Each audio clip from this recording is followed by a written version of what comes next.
चलते हैं श्रीमद् भागवत महापुराण। ब्रह्मा जी जब भगवान के नाभि कमल से प्रकट हुए, चारों तरफ देखने की चेष्टा की तो चार मुख हो गए। फिर 100 दिव्य वर्ष तक कमल नाल पकड़कर नीचे उतरते हुए अपने आधार को खोजा, नहीं मिले। फिर ऊपर आकर अपनी इंद्रियों को एकाग्र करके समाधिस्थ होकर भगवान की 100 दिव्य वर्ष तक आराधना की तो हृदय में ही भगवान दिखाई देने लगे।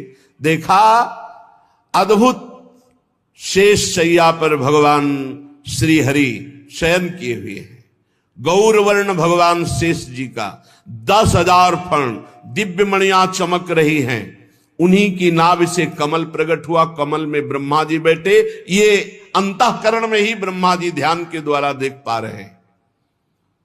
ब्रह्मा जी ने भगवान की स्तुति की, जो कल आप श्रवण किए, उसमें थोड़ी जो शेष है उसे श्रवण कीजिए। ब्रह्मा जी ने कहा, प्रभु जो कर्म आपको अर्पण कर दिया जाता है वो अक्षय हो जाता है, उसका कभी नाश नहीं होता और बहुत गुना बढ़कर के वो लाभ मिलता है। जैसे आपने कर्म किया, ये हम सत्संग में हजारों बार बता चुके होंगे कि अगर आप प्रतिपल अर्पित करते हैं कर्म, बहुत बढ़िया। अगर आप भूल जाते हैं तो 1-1 घंटे में अर्पण कर दीजिए। यदि इसमें भी भूल हो जाती है तो सुबह से लेकर शाम तक का कर दीजिए। शाम के भगवान के चरणों में प्रणाम किया, हे नाथ, प्रातः काल जगने से लेकर अब तक हमारे द्वारा जो भी कर्म हुए हैं उनमें जो शारीरिक, मानसिक, वाचिक त्रुटि हुई है, अपराध हुए हैं, प्रभु उनको क्षमा करो और हम पर कृपा करके ऐसी हमें बुद्धि प्रदान करो कि हम कभी आपके विपरीत कर्म ना करें, शास्त्र के विरुद्ध कर्म ना करें। और प्रभु सारे कर्म हम आपको समर्पित करते हैं। जो कर्म भगवान को अर्पण कर दिया जाता है वो अक्षय अविनाशी हो जाता है और अनंत गुना बढ़कर वो लाभ देने वाला है। जैसे आपने परिक्रमा की और इसके बाद प्रणाम करके प्रभु को अर्पित कर दिया और बहुत बड़ा लाभ उससे प्राप्त होगा। पर साथ में प्रार्थना मत भूलना कि हमारे शरीर से, हमारे मन से, हमारे वाणी से जो आपके विरुद्ध आचरण बने हो जाने अनजाने में, प्रभु क्षमा कर दो और मेरी बुद्धि को ऐसी शुद्ध करो कि कोई ऐसी गलती ही ना हो, शास्त्र विरुद्ध आचरण ही ना हो, आपके प्रतिकूल आचरण ना हो। क्योंकि शरणागति तभी पुष्ट होती है जब श्री कृष्ण अनुकूलेन प्रतिकूलस्य विसर्जनम, प्रतिकूल आचरणों का त्याग हो जाए और भगवान के अनुकूल और वो अनुकूल कर्म भगवान को समर्पित कर दिए जाए तो वो अविनाशी हो जाते हैं और वो भगवत प्राप्ति कराते हैं। नाना प्रकार के जो भागवतिक कर्म हैं, जैसे यज्ञ है, दान है, तपस्या है, व्रत है, अगर ये भगवान को अर्पित नहीं किए गए तो थोड़े से अपराध में सब के सब नष्ट हो सकते हैं। ये भगवान को अर्पित करना अत्यंत आवश्यक है, बहुत गूढ़ बात है। जैसे हमसे वैष्णव अपराध बन गया, ये बहुत खतरनाक अपराध है। भक्तों की निंदा, भक्तों में दोष दर्शन, भक्तों का दिल दुखा देना, जरा भी किसी तरह से उनके गुणों में चर्चा करके दोष निकाल लेना, बहुत बड़ी हानि है ये। किए सुकृत सब जन्म के छीन में डारे खोए। अब आपने भगवान को कर्म अर्पित किए हैं, 2 घंटा से नाम जप कर रहे हैं और वो भगवान को अर्पित कर दिया। करना चाहिए। अब ये भगवान की सरकारी बैंक में जमा हो गया, अब आपसे अभी वैष्णव अपराध बना, इसका दंड मिलेगा लेकिन आपका नष्ट कुछ नहीं हो सकता क्योंकि वो सरकारी बैंक में जमा है। इसलिए कह रहे हैं जो कर्म जैसे भागवतिक हैं, यज्ञ है, दान है, कठिन तपस्या है, व्रत है, तीर्थयाटन है, स्वाध्याय आदि आदि, यदि ये भगवान को समर्पित नहीं किए और ये सुरक्षित रहे तो ये तुम्हें स्वर्ग आदि लोक देंगे, बस भगवत प्राप्ति नहीं कराएंगे। और अगर अपराध बन गया तो ये नष्ट भी हो जाएंगे। इसलिए भगवत प्रसन्नता प्राप्त करना सब साधना का फल है। हमारे प्रभु प्रसन्न हो जाएं। जब श्री भरत जी महाराज चित्रकूट पहुंचे, भगवान श्री राम जी के चरणों के दर्शन किए। बड़े बड़े महापुरुष हैं, विदेहराज जनक जी भी हैं, परम ज्ञानी वशिष्ठ जी भी हैं, और सब ब्रह्म ऋषि हैं। राज्याभिषेक की सामग्री लेकर गए थे भरत जी महाराज। देखिएगा प्रेमी की स्थिति। भरत जी महाराज के प्रेम विवस्था में भगवान एक शब्द बोले। विचार कर लो सब लोग, और कल जो भरत जी कहेंगे वही हम करेंगे। कल हम वही करेंगे जो भरत जी कहेंगे। सारा भार भरत जी के ऊपर आ गया। और भरत जी तो गए ही थे उत्साह युक्त होकर के भगवान का राज्याभिषेक करने के लिए, सब राज्य सामग्री, राज्याभिषेक की सब सामग्री। अब भरत जी ने विचार किया कि सेवक का कर्तव्य क्या है? स्वामी को प्रसन्न देखना। दूसरे दिन गए तो केवल भरत जी ने एक बात कही, जेहि विधि प्रभु प्रसन्न मन होई, करुणा सागर कीजिए सोई। भरत जी ने ये नहीं कहा कि राज्याभिषेक करवा लीजिए प्रभु। आखिरी फाइनल भरत जी के ऊपर था, तो भरत जी ने कहा जिस विधान से हे प्रभु आपका मन प्रसन्न हो वही कीजिए। तो प्रभु ने कहा हमारी तो इच्छा है पिताश्री की आज्ञा का पालन। तो कहा बस जीने का सहारा दे दीजिए। तो पादुका लाए थे, भरत जी ही लाए थे, प्रभु के चरणों में अर्पित की। प्रभु ने प्रसादी की, पादुका रखकर सारा तीर्थों का जल भरत कूप में विराजमान किया जो अभिषेक के लिए लाए थे। 14 वर्ष तक सिंहासन पर पादुका रखकर और अयोध्या का शासन रक्षा की भरत जी महाराज। भरत जी अगर कह देते तो भगवान वापस आ जाते, लेकिन भरत जी ने कहा प्रभु का प्रसन्न रहना ये सेवक का परम धर्म है। अगर सेवक की किसी बात से स्वामी संकोच को प्राप्त हो जाए तो उसकी सेवकाई किस बात की? तो समस्त साधनाओं का ब्रह्मा जी कह रहे एक ही फल है कि आप प्रसन्न हो जाए, सारे कर्म प्रभु को समर्पित कर दे। और जब आप प्रसन्न हो जाते हैं तो कौन सा फल बाकी रह जाता है? प्रभु आप सर्वदा जीवों के हृदय में बैठकर ज्ञान देते रहते हैं। ध्यान दीजिए, आप जब कोई गलत काम करना चाहेंगे तब आपको एक अंदर से आवाज आएगी, ये गलत है मत करो, फंस जाओगे। सबके हृदय में देखो, ब्रह्मा जी कह रहे हैं हे प्रभु आप सबके हृदय में ज्ञान प्रदान करते हैं, गलत मार्ग में जा रहे हो मत करो। लेकिन कोई नहीं सुनता प्रभु की बात और फंस जाता है, दुर्गति को जाता है। सब देख लो अपने हृदय में, सबके हृदय में हमारे भगवान जगत गुरु श्री कृष्ण चंद्र जी, वो भगवान की आवाज होती है जो अंदर से कहती है गलत है मत करो।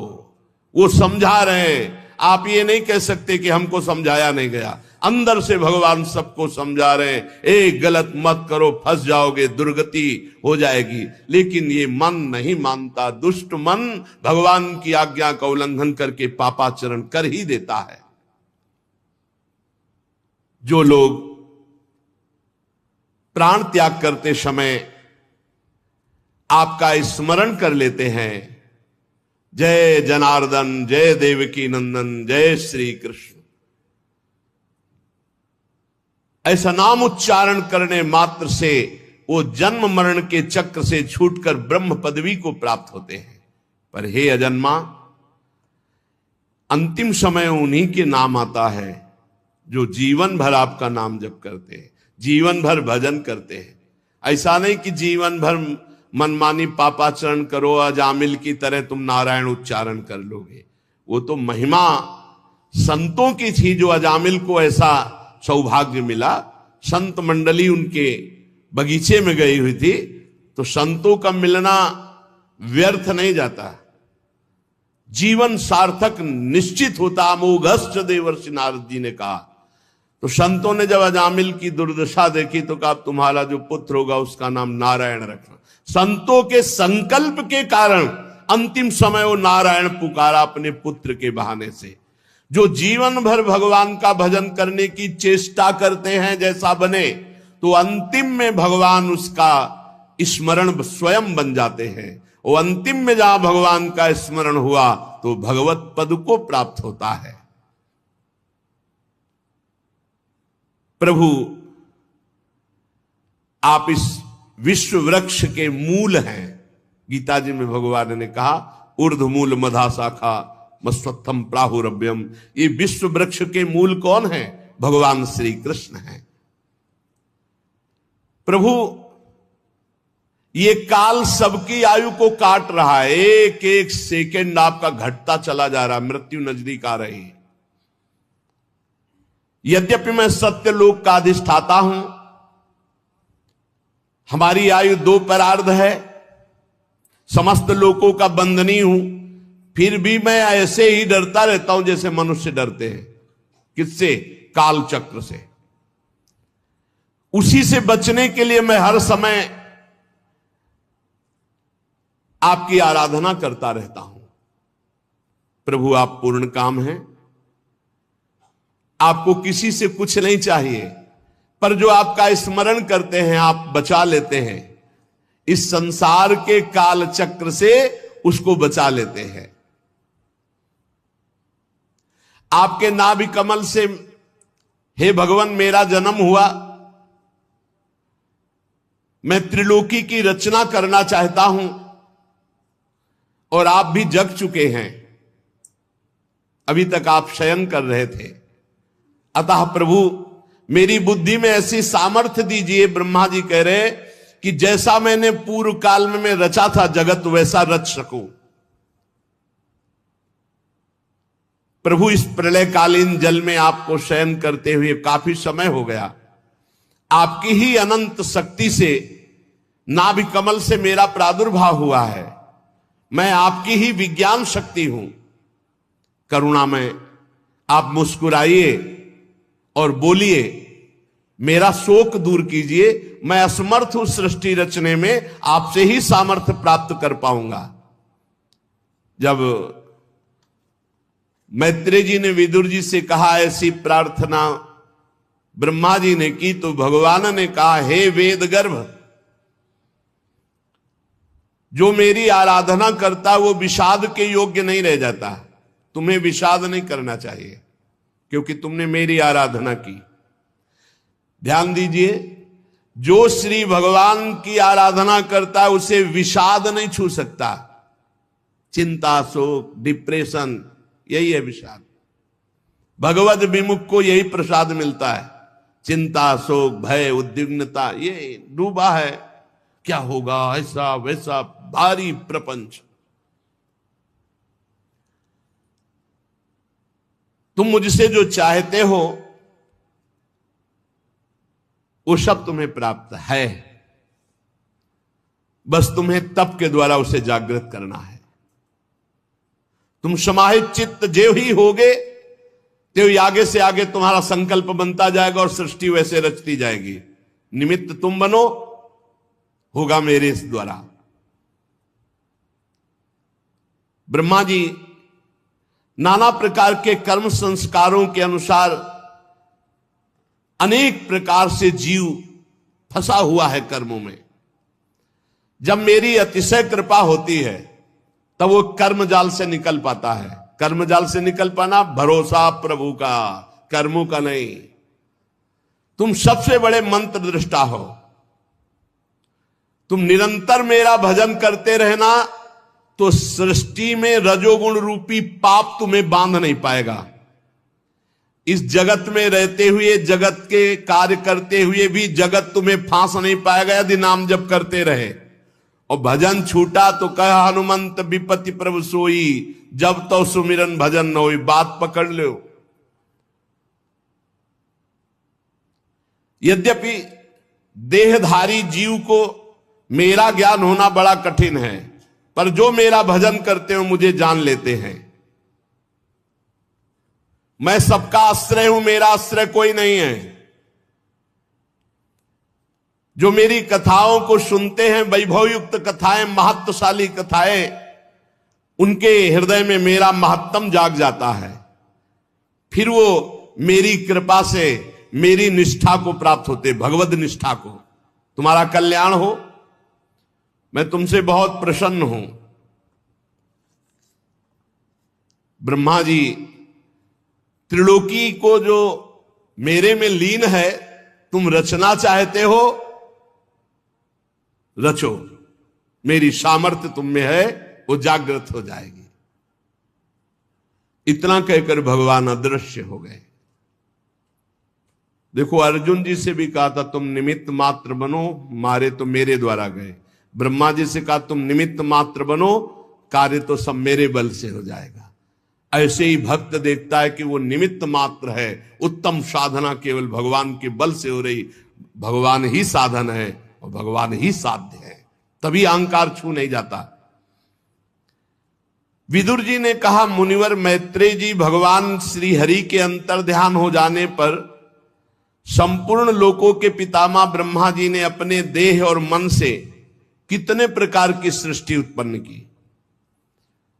इनके सिवा मैंने आपसे और जो जो बातें पूछी उन सब का क्रमशः वर्णन कीजिए। बहुत आनंद आ रहा है आपके श्री मुख से भगवान की चर्चा सुनने में। श्री मैत्रेय जी ने कहा, अजन्मा भगवान श्री हरि ने जैसा कहा था, ब्रह्मा जी ने अपने चित्त को भगवान में जोड़कर फिर 100 दिव्य वर्षों तक तपस्या की।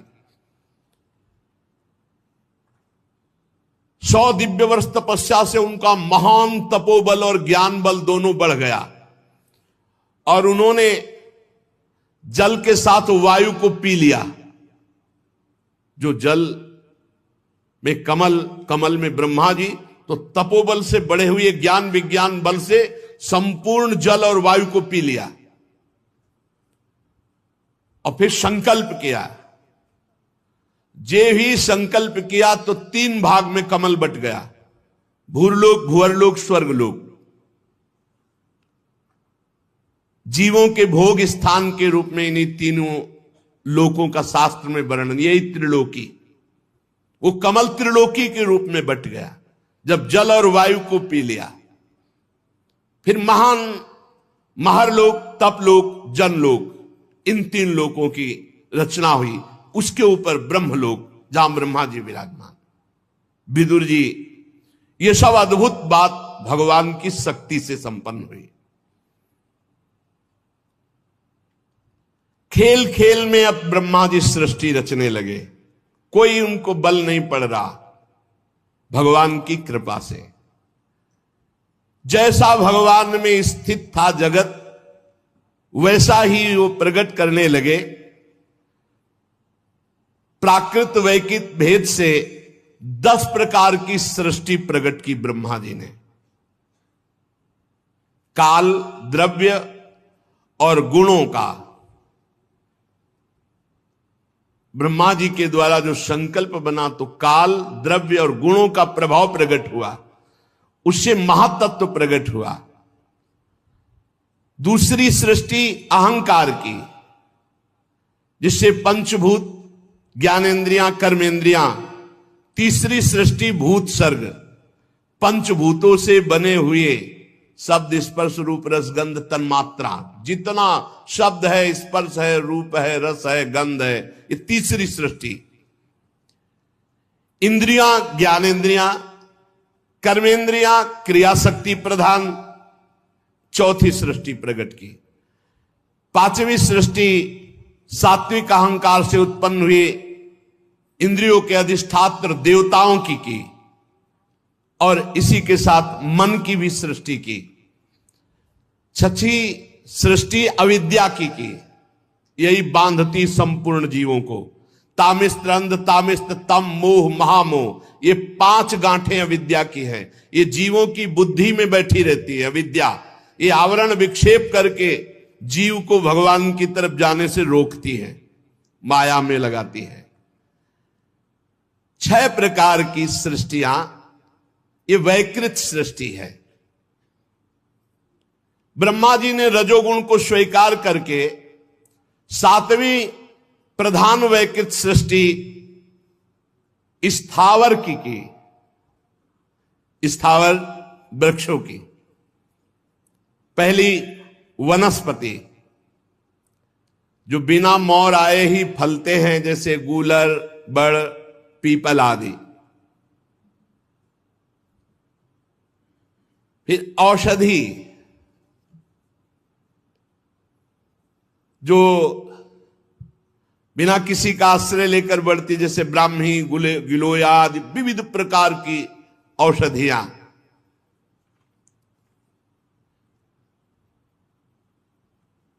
वनस्पति में धान, गेहूं, जौ, चना, विविध प्रकार के अन्न भी आते हैं।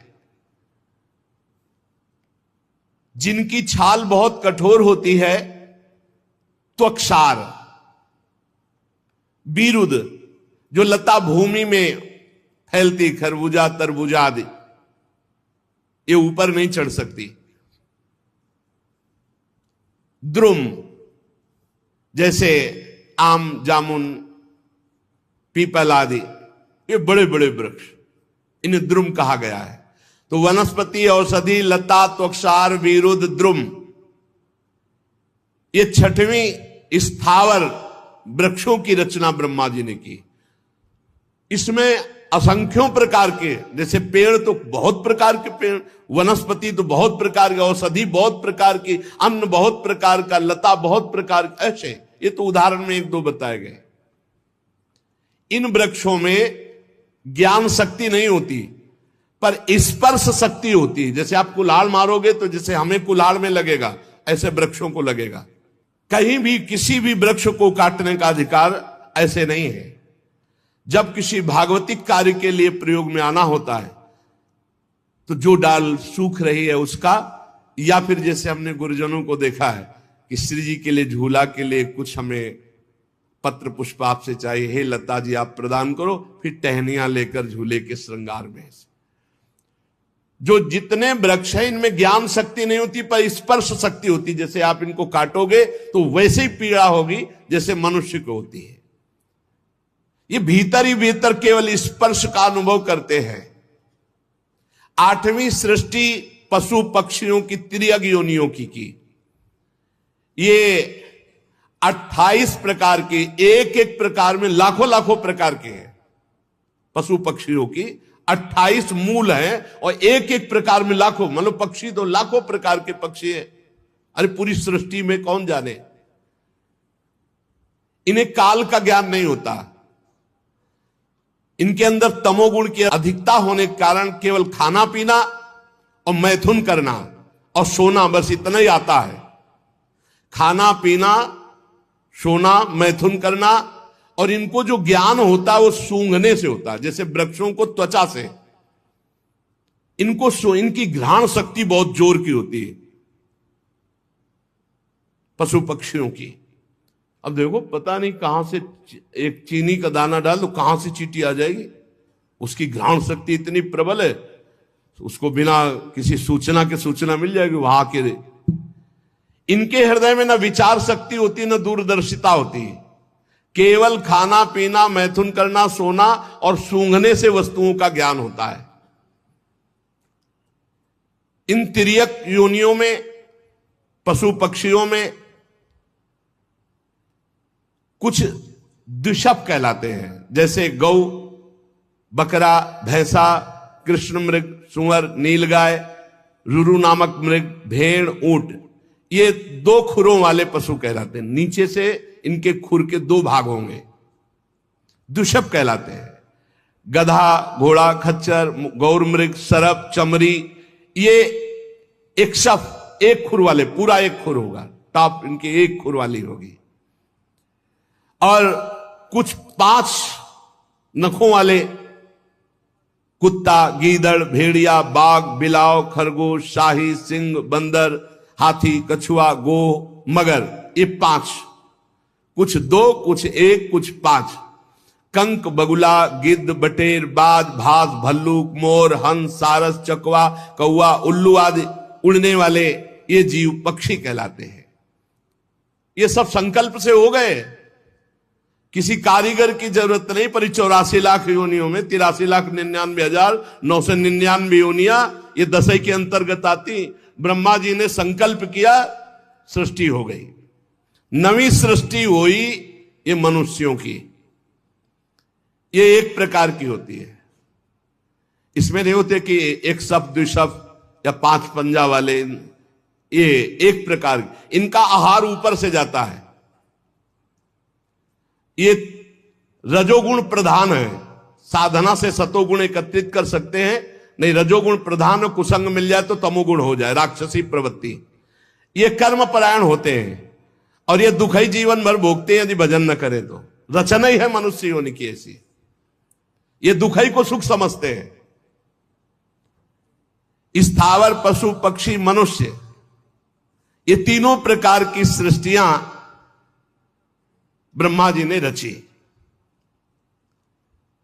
जो सनक सनंदन सनातन सनत कुमार ऋषियों का है वो कौमार सर्ग है, वो सबसे प्रथम रची गई। मनुष्यों में जब रचना हुई तो सबसे पहली रचना सनक सनंदन सनातन सनत कुमार जी की हुई। फिर देवता पितर असुर गंधर्व राक्षस अप्सरा यक्ष सिद्ध चारण विद्याधर भूत प्रेत पिशाच किन्नर किमपुरुष अश्वमुख, ये देव सृष्टि ब्रह्मा जी ने प्रकट की। ब्रह्मा जी अम्मा है, ब्रह्मा जी पिता है, संकल्प करते जा रहे, सब सृष्टि पैदा होती चली जा रही। 10 प्रकार की ऐसी ब्रह्मा जी ने सृष्टि की। भगवान सत्य संकल्प हरि ही ब्रह्मा जी हैं। जैसा जैसा संकल्प करते जाते हैं वैसी वैसी सृष्टि रचना होती जा रही है। इसके सुनने मात्र से पाप नष्ट होते हैं। श्री मैत्रेय जी कहते हैं, विदुर जी, पृथ्वी का आदि कार्य वर्ग सबसे पहला अंश जो है उसे अणु कहते हैं। अणु सबसे पहला पृथ्वी का, जिसे सूक्ष्मदर्शी से भी नहीं देखा जा सकता, बड़ा सूक्ष्म परमाणु। परमाणु जब परस्पर मिलते हैं तब एक अवयवी की प्रतीत होती है। बड़ा सूक्ष्मतम अंश ये महान है। इसीलिए भगवान को कहा गया है अणु अणियान महतो मयान, छोटे में सबसे छोटा, अणु से भी छोटे भगवान, और महान में सबसे बड़े विराट भगवान। जब 2 परमाणु मिलते हैं तब एक अणु होता है। इतना छोटा है पृथ्वी का सबसे पहला अंश परमाणु। बड़ा ध्यान से सुनोगे तब तुम्हें समय का ज्ञान होगा, काल किसे कहते हैं। 2 परमाणु मिलते हैं तो एक अणु होता है। परमाणुओं को देखा ही नहीं जा सकता। और जब 3 अणु मिलते हैं तो उसे त्रिश्रेणु कहते हैं। त्रिश्रेणु देखा जाता है, जैसे खिड़की से सूर्य की किरणें आ रही हो तो उसमें जो छोटे छोटे कण उड़ते दिखाई देते हैं उन्हें त्रिश्रेणु कहते हैं। झरोखे में से होकर आई हुई सूर्य की किरणों के प्रकाश में आकाश की तरफ जो उड़ते हुए रेणु दिखाई देते हैं, वो 3 अणु मिलकर के तब वो त्रिश्रेणु हुए, तब वो देखने में आते हैं। परमाणु को तो देखा ही नहीं जा सकता। ऐसे 3 त्रिश्रेणुओं को पार करने में जो सूर्य को समय लगता है उसे त्रुटि कहते हैं। और 100 गुना त्रुटि का वेद होने पर फिर उसे वेद कहा जाता है। और 3 वेद का जब तो एक लव होता है, और एक लव का पलक झपकने में निमेष इतना, इसे निमेष समय कहते हैं। और 3 निमेष का एक क्षण होता है, और 5 क्षण की एक काष्ठा होती है, और 15 काष्ठा की एक लघु होती है, और 15 लघु की एक नाड़िका दंड कही जाती है, और 2 नाड़िकाओं का एक मुहूर्त होता है। और दिन के घटने बढ़ने के अनुसार दिन एवं रात्रि की दोनों संधियों के 2 मुहूर्तों को छोड़कर 6 या 7 नाड़िका का एक प्रहर होता है, उसे याम कहलाया जाता है, जो मनुष्य का दिन या रात का चौथा भाग कहा जाता है। 6 पल तांबे का एक ऐसा बर्तन बनाया जाए जिसमें 1 प्रस्थ जल आ सके, और 4 मासे सोने की 4 अंगुल लंबी सलाई बनवाकर उसके बर्तन में छेद करके छोड़ दिया जाए, और जितने में 1 अंजुल जल गिरेगा जितने समय में, उसे नाड़िका कहते हैं। 4-4 पहर के मनुष्य के दिन और रात होते, इसलिए 8 पहर कहते हैं। और 15 दिन रात का एक पक्ष होता है जिसे शुक्ल पक्ष और कृष्ण पक्ष कहते हैं, और 2 पक्षों को मिलाकर एक महीना कहते हैं, जो पितरों का एक दिन रात है। अपना 15 दिन कृष्ण पक्ष और 15 दिन शुक्ल पक्ष, पितरों का एक रात और एक दिन हो गया। 2 मास का एक ऋतु होता है, 6 मास का एक अयन होता है, उत्तरायण दक्षिणायन। ये दोनों अयन मिलकर देवताओं के एक दिन रात होते हैं। शुक्ल पक्ष और कृष्ण पक्ष, पितरों का कृष्ण पक्ष 15 दिन रात और शुक्ल पक्ष 15 दिन एक दिन। हमारे 15 दिन, उनके एक दिन रात। कृष्ण पक्ष शुक्ल पक्ष जो 1 महीना हुआ वो दिन रात हो गया, और हमारे 6 महीना और देवताओं के एक दिन रात। दक्षिणायन रात्रि और उत्तरायण दिन, ये दोनों अयन मिलकर देवताओं के एक दिन रात होते हैं। मनुष्य लोक में 1 वर्ष व्यतीत हो जाता है, 12 महीना व्यतीत हो जाते हैं, तो उनका एक दिन रात। ऐसे 100 वर्ष की मनुष्य की आयु बताई गई है, पूरी आयु 100 वर्ष। चंद्रमा आदि ग्रह, अश्वनी आदि नक्षत्र, समस्त तारामंडल के अधिष्ठात काल स्वरूप भगवान सूर्य परमाणु से लेकर संवत्सर पर्यंत काल में 12 राशि रूप संपूर्ण भुवन को उसकी निरंतर परिक्रमा करते हैं। सूर्य, बृहस्पति, सवन, चंद्रमा और नक्षत्र संबंधी महीनों के भेद से वर्ष ही संवत्सर, परिवत्सर, इडावत्सर, अनुवत्सर और वत्सर कहा जाता है। विदुर जी 5 प्रकार के वर्षों की प्रवृत्ति करने वाले भगवान सूर्य की सबको आराधना करनी चाहिए। जो सूर्य भगवान की आराधना नहीं करते, उनका तेज, आयु, श्री कांति सब नष्ट हो जाता है। ये जो सुबह सोते रहते हैं ना 9 बजे तक, कैसा जीवन। अरे भुवन भास्कर भगवान आ रहे हैं, कम से कम उठ जाओ सैया से, इतना ही आदर करो, इतना ही आदर कर लो। उत्तम बात तो है कि नहा धोकर के अर्घ दो, थोड़ी देर नाम जप करो। मनुष्य जीवन मिला क्या, मरना है, मरना है। यहां आनंद के लिए आए हो, आनंद श्री जी के नाम रूप लीला धाम में, सोने में नहीं। सूर्य उदय सैया पर हो जाना बड़ा अमंगलकारी है। इसलिए जिन जिन के कानों में शब्द पड़ रहे हो, अगर आप रात्रि जागरण करने की सेवा करते हैं, ड्यूटी देते हैं, तो आप सूर्य उदय के समय उठ जाइए और उनको प्रणाम करके फिर सो जाइए। पर सूर्य उदय होते समय आपका उठना अनिवार्य है। अगर ऐसा नहीं तो आपकी श्री, कीर्ति, शांति, मंगल, सुख सब नष्ट हो जाएंगे। देख लेना, आप देख लेना।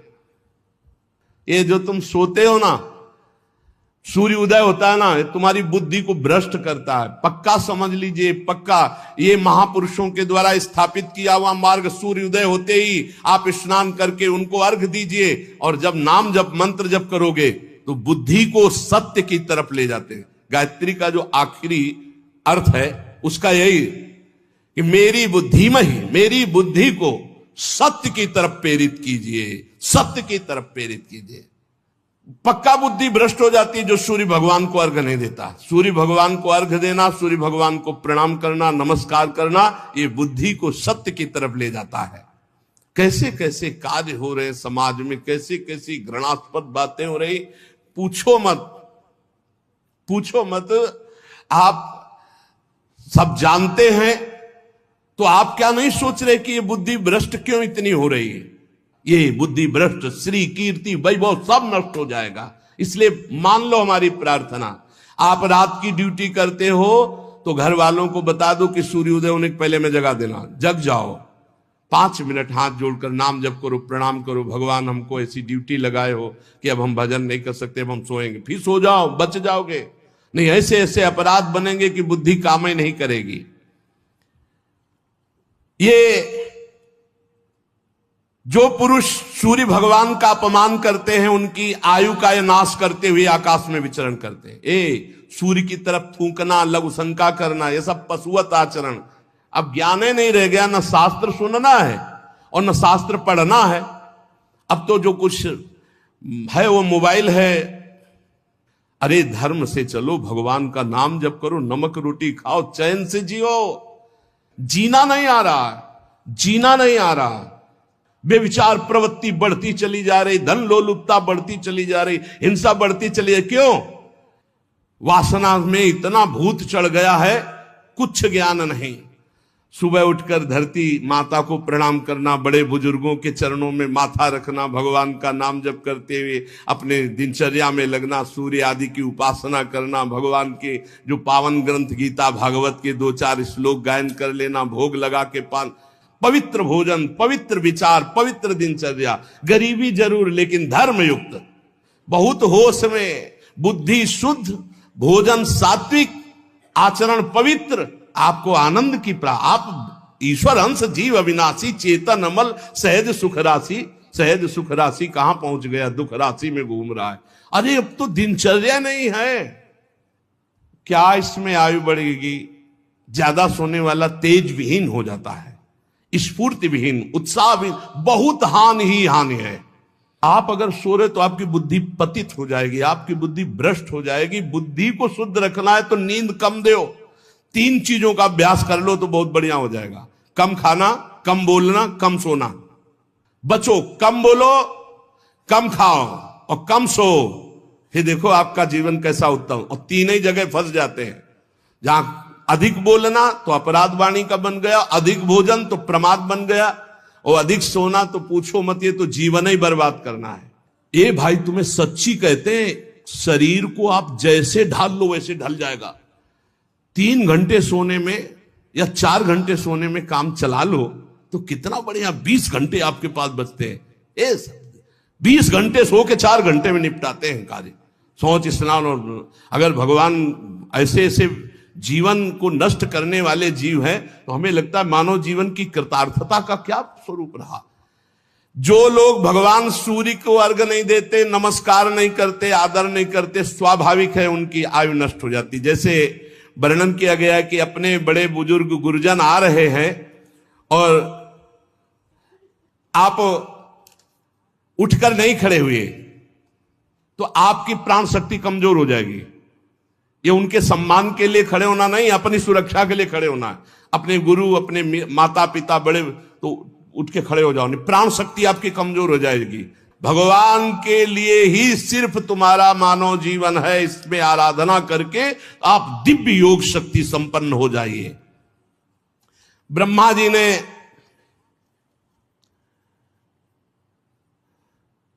ये समय का रचना किया। विदुर जी कहते सतयुग, त्रेता, द्वापर और कलयुग। ये सुना है तो प्रभु इनका समय क्या है, इनका संध्यांश क्या है? तो मैत्रेय जी ने कहा ये 4 युग अपनी संध्या और संध्यांशों के सहित देवताओं के 12,000 वर्ष तक रहते हैं, ऐसा बताया गया है। सतयुग में दिव्य वर्ष की बात है, 4000 दिव्य वर्ष और 800 संध्यांश दिव्य, तो 4800 वर्ष दिव्य। मानवीय गणना में अलग होता है और ये दैवी गणना में अलग होता है। जैसे दैवी गणना में कलयुग है 1200 दिव्य वर्ष, तो मानवीय गणना में 4,32,000 वर्ष, 4,32,000 वर्ष। तो द्वापर कितना हुआ? 8,64,000, 32 दूनी तो 8,64,000 वर्ष द्वापर। इसका तिगुना त्रेता और इसका चौगुना सतयुग, ऐसा वर्णन है।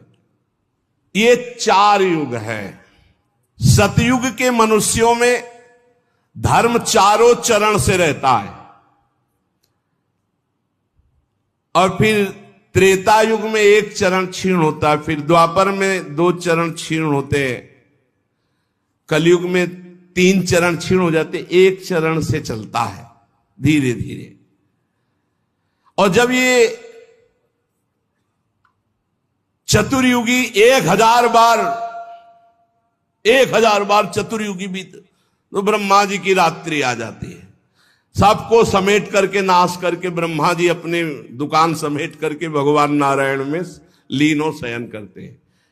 फिर 1000 चतुर्युगी के बाद फिर रचते हैं। ऐसे चलता है दिन रात, रात में सो गए, दिन में रच दिया। फिर जो पूरी ब्रह्मा जी की आयु होगी उसे महाप्रलय कहते हैं। कुछ नहीं, सब समाप्त। ब्रह्मा जी का जब तक दिन चलता है तब तक सृष्टि चलती है, जहां रात आती है तो सब समेट लेते हैं। ब्रह्मा जी के एक दिन में 14 मनु बदलते हैं, एक दिन में 14 मनु। अरे बड़ा विचित्र खेल है। एक मनु का राज्यकाल जानते हो कितना होता है? 71 चतुर्युगी, 71 बार चतुर्युग, चारों युग व्यतीत हो जाएंगे तब एक मनु। और 14 मनु ब्रह्मा जी के एक दिन में बदलते हैं। प्रत्येक मनवंतर में सप्त ऋषि, देवता और इंद्र और गंधर्वराज ये सब बदल जाते हैं। ब्रह्मा जी के एक दिन में 14 मनु, 14 इंद्र ये सब बदल जाते। 14 इंद्र बनते एक दिन में ब्रह्मा जी के। ये इसीलिए कि हमारा जीवन कितना है, एक मनवंतर में मनुवंशी राजा लोग, सप्तऋषि, देवगण और देवराज इंद्र और गंधर्व ये सब बदलते हैं। और ब्रह्मा जी प्रतिदिन ऐसे सृष्टि रचते हैं और रात के सब समेट लेते हैं। बड़ा भगवान का विचित्र एक खेल है। कालक्रम से जब ब्रह्मा जी के दिन बीत जाता है तब वो तमोगुण को स्वीकार करके निश्चेष्ट भाव से सृष्टि का नाश कर देते हैं। नाश करने के लिए भगवान रुद्र रूप, तीसरा नेत्र खुला, संकर्षण जी से अग्नि और 12 सूर्य एक साथ उदय होकर आग बरसा, सब भस्म हो गए।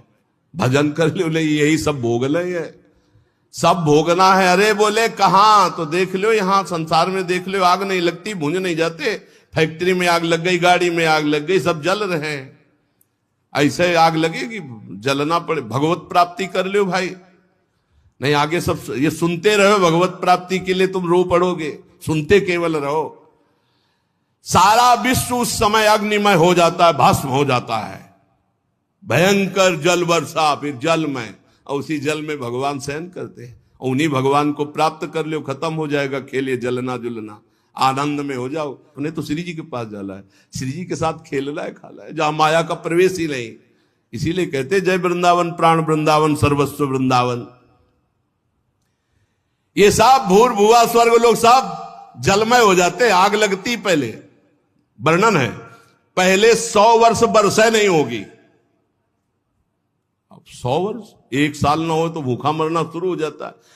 फिर लोग लोगों को खाने लगेंगे भूख से व्याकुल होकर। 100 वर्ष तक आग जब बरसेगी।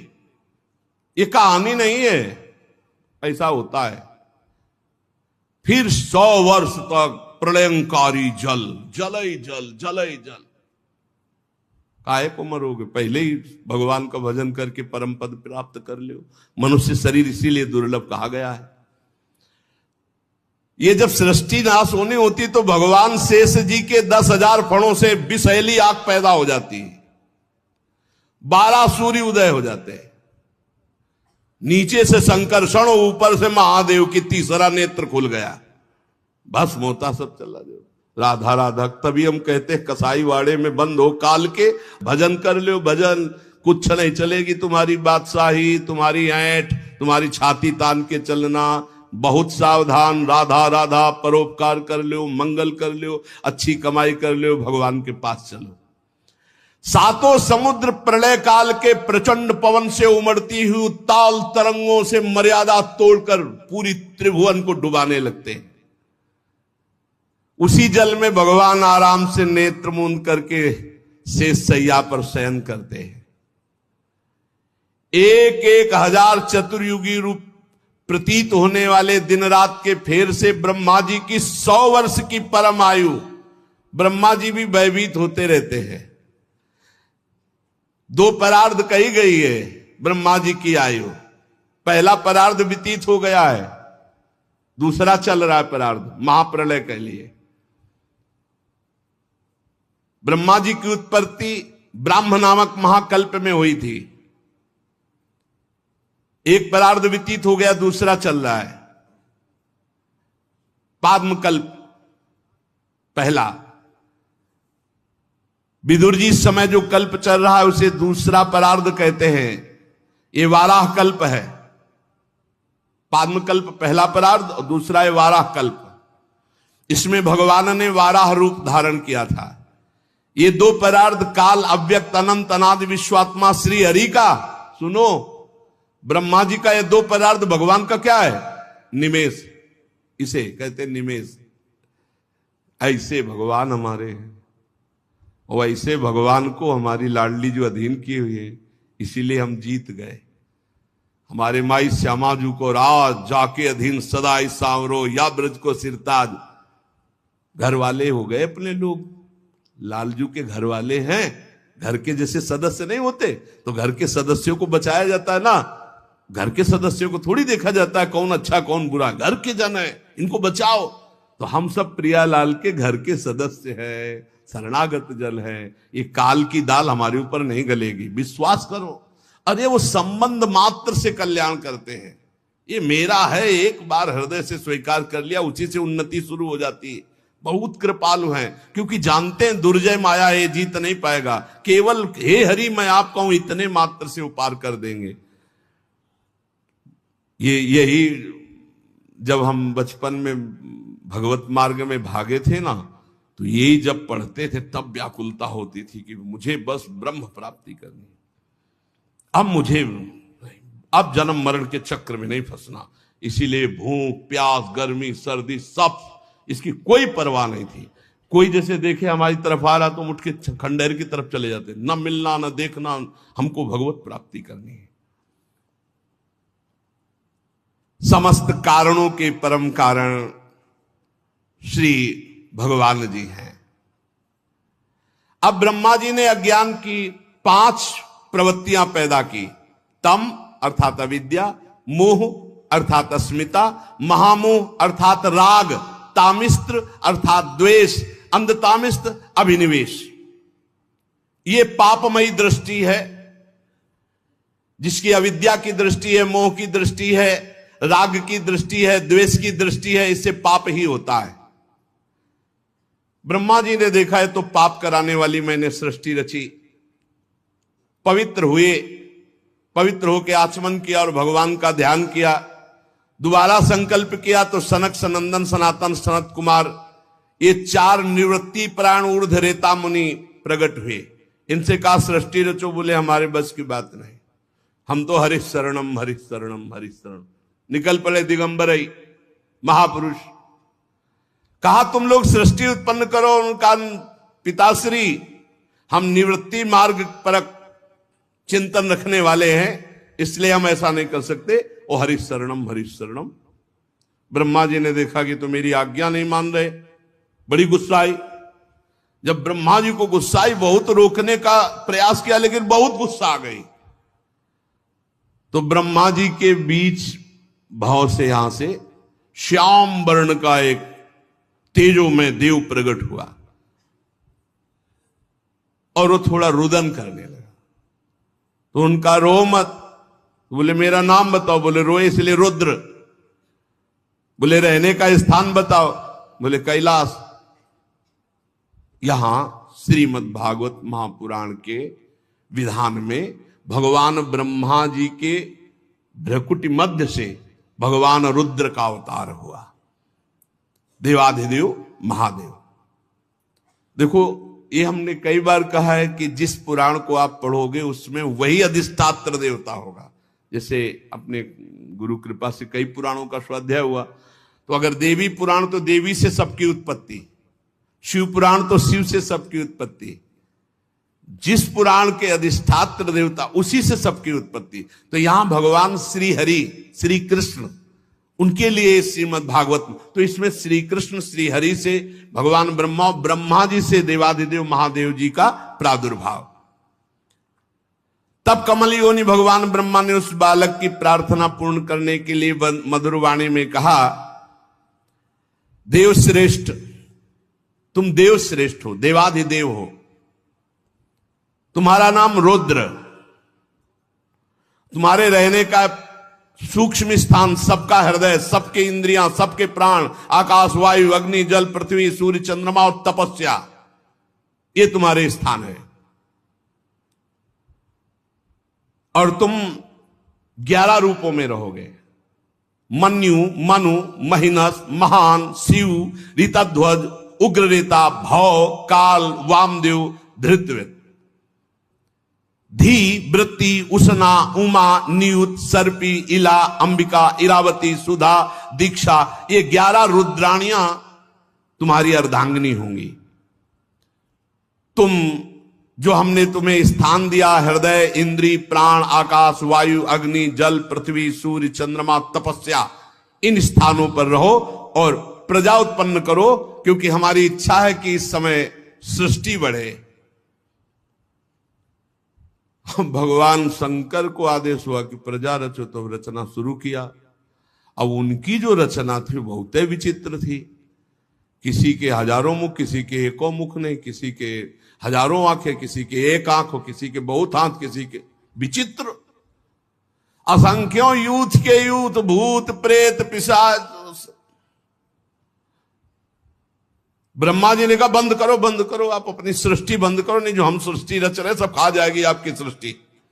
महाराज, ये सारे दिशाएं डरपने लगी, आप अपनी सृष्टि बंद करो, तुम्हारा कल्याण हो, हमारे आदेश का पालन हो गया, बस। ये आपने जो सृष्टि रची है पूरी सृष्टि को खा जाएंगे, मत रचो सृष्टि, तुम्हारा कल्याण हो, तुम सुखी रहो, तुम तप में लगो, तपस्या करो। हे इंद्रियातीत, हे सर्वांतर्यामी, हे ज्योतिष स्वरूप देवाधिदेव, आप अपनी सृष्टि बंद कर लो। भगवान शंकर ने कहा, आप पहले कहा था रचो, तो फिर आपकी आज्ञा पालन करके रच रहे थे। तब भगवान रुद्र ने कहा ठीक है, और वो समाधि में शंकर सहज स्वरूप संभाला, लाग समाधि अखंड 88 हजार वर्ष तक की समाधि देवाधिदेव की। ब्रह्मा जी फिर उदास हो गए, अब हमारी सृष्टि कैसे बढ़े। तो अगला संकल्प करते हैं, फिर क्या प्रकट होता है आगे चर्चा करते हैं। श्री राधा वल्लभ लाल की जय।